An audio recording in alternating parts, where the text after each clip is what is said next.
Do you like ghosts? Do you like aliens and the paranormal? Do you, by any chance, like both of those things in depth? Shut up! No? Me neither. But do you all like romance animes? Yeah, that's what I thought. If you don't know what anime this is, where have you been? Dandadan blew up the moment it dropped last year, and for good reason. I was hyped for this since the announcement because I read the manga and oh my god, it did not disappoint. So what is Dandadan even about? Well, basically, this geek becomes friends with this girl because they were arguing like, ghosts aren't real, dumbass, only aliens are. Oh, you're so stupid. Aliens are obviously made up, but ghosts are 100% real. My hot grandma said so. What am I doing with this script, bro? So, to prove each other wrong, they sent each other to places where ghosts and aliens were supposedly spotted. Our boy Okarun pulls up to the creepy tunnel, Mob Psycho reference, while Momo checks out an abandoned building. So who was right? Both of them. And they almost died. Momo gets abducted by aliens and Okarun gets robbed by a ghost granny, specifically Turbo Granny. So what did Turbo Granny steal? Okarun's balls. Yeah, that's right. His little guy's gone.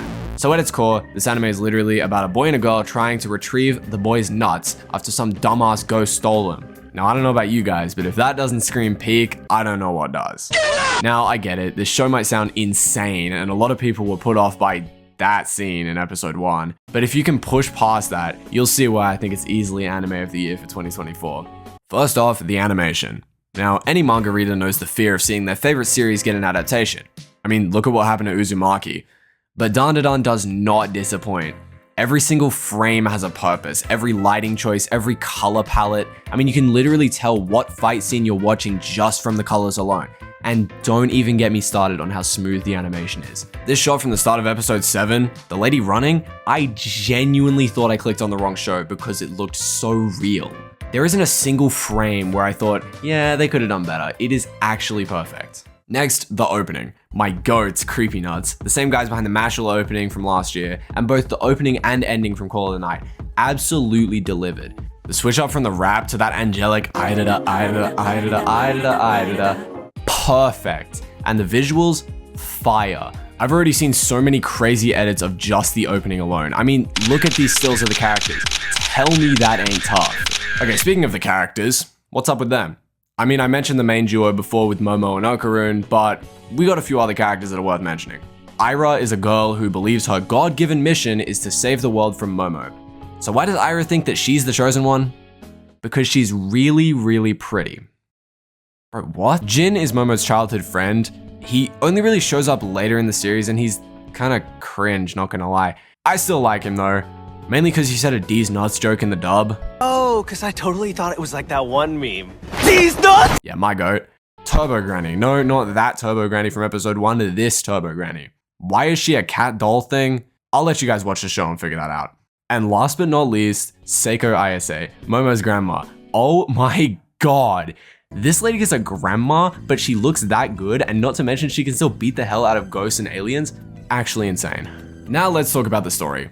It's genuinely funny. One of the few animes that makes me physically laugh out loud. Yes, explaining this show to someone is wild. Like, fuck you mean his nuts get stolen in episode 1? If you haven't seen Dandadan, you're probably really confused and maybe a little scared right now, but trust me, give it 3 episodes, you will not regret it. Now, to be honest, if this anime was just about 2 teens trying to get some testicles back from a ghost and fighting aliens, the anime probably wouldn't have been as popular as it was.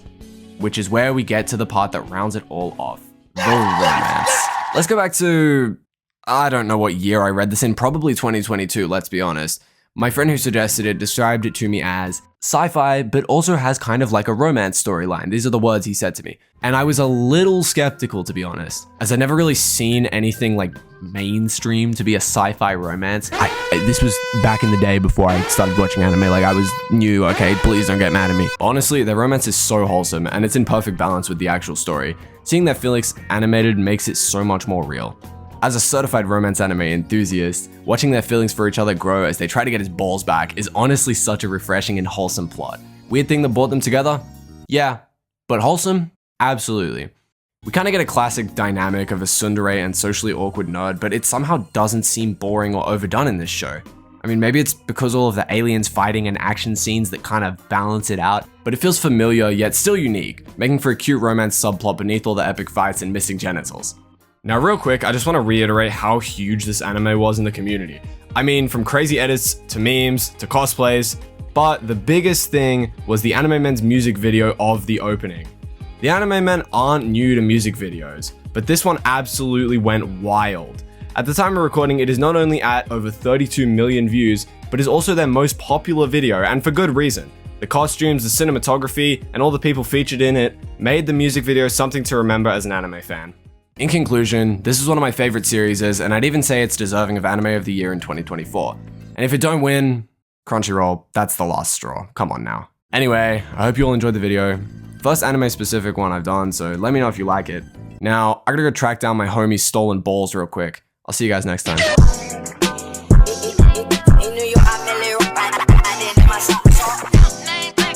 I shoot that